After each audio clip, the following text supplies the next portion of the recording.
Hello sa lahat. Ang title ng video ito ay Ang Katotohanan, ang Holy Spirit ay babae.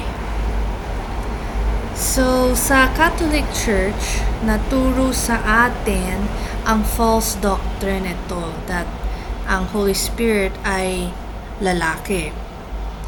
Para ma-confuse tayo at meron tayong negative sa isip natin para hindi natin alamin ang katotohanan, para stay in bondage tayo sa madilim ng yung kingdom of Satan. Kasi si Holy Spirit, siya lang ang pwedeng ma-set free tayo sa mga lies of Satan. And siya nang ang pwedeng i-lead tayo kay Jesus Christ. Diba si Jesus Christ ang ating Panginoon at tagapagligtas para makapasok tayo sa langit. So, kung gusto mong malaman ang katotohanan, kailangan mo magsisi sa lahat ng kasalanan mo at baguhin mo ang isip mo by basahin mo ang Word of God, yung Bible, at sabihin mo kay Jesus Christ, ibigay sa iyo si Holy Spirit para turuan ka ang kalooban ng Diyos, para alamin mo anong tama at mali sa buhay, para maglakad ka sa path of righteousness. Ang Catholic Church na encourage nila lahat ang tatay turuan itong false doctrine sa lahat ng anak nila.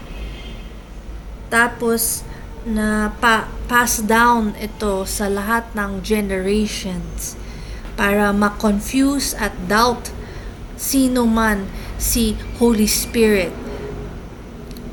sa buhay natin. Lalaki ba o babae? Yun ang ganun reason why na turuan ng Catholic Church ang mga tao para ma-confuse sila at doubt. At gusto nila din a lalaki sa itong religion of Christianity, yung Catholic Church. Kasi 'di ba sa world system, ang lalaki is the leader, 'di ba? At yun ang turo sa atin even when bata pa tayo. Pero sa katotohanan ng Kingdom of God ay si Holy Spirit ay babae, hindi lalaki.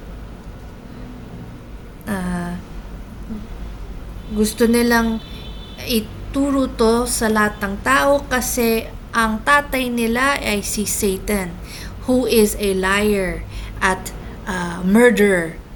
So, na gawa nang nila to kasi nautos sila sa tatay nila, kasi same desire nila sa tatay nila, who is Satan.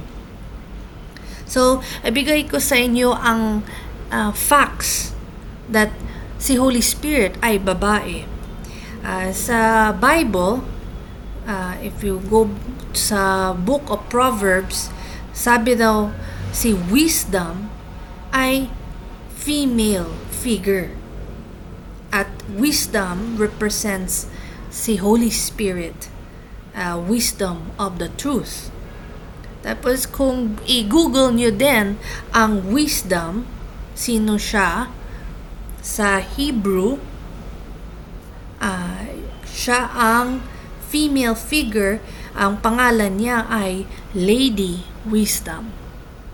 So, ito ang katotohanan. Sana i-share nyo sa lahat para malaman nila that ang Holy Spirit ay babae.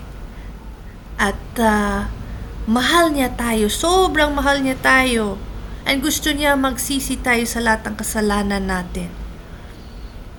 And isipin nyo din, ang Holy Spirit, kita mo,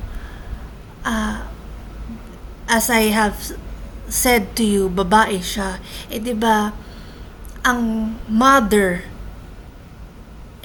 is loving and forgiving at very patient sa anak nila.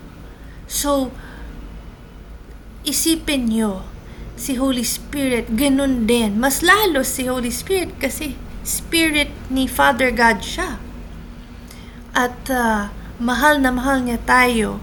At even kung naniniwala tayo sa lies of Satan and kasi hindi natin alam ang katotohanan, when gusto natin alamin ang truth para ma-set free tayo, Holy Spirit will help us and guide us. Kasi mahal niya tayo, kasi mother natin siya. So, or nanay, as you say in Tagalog. So, isipin niyo, siya ang mahal na mahal niya tayo. At she will never give up on us. Sana tanggapin nyo ang katotohanan at magsisi sa lahat ng kasalanan sa buhay natin para makapasok tayo sa langit. So, ito ang end of the message. May Jesus Christ bless you.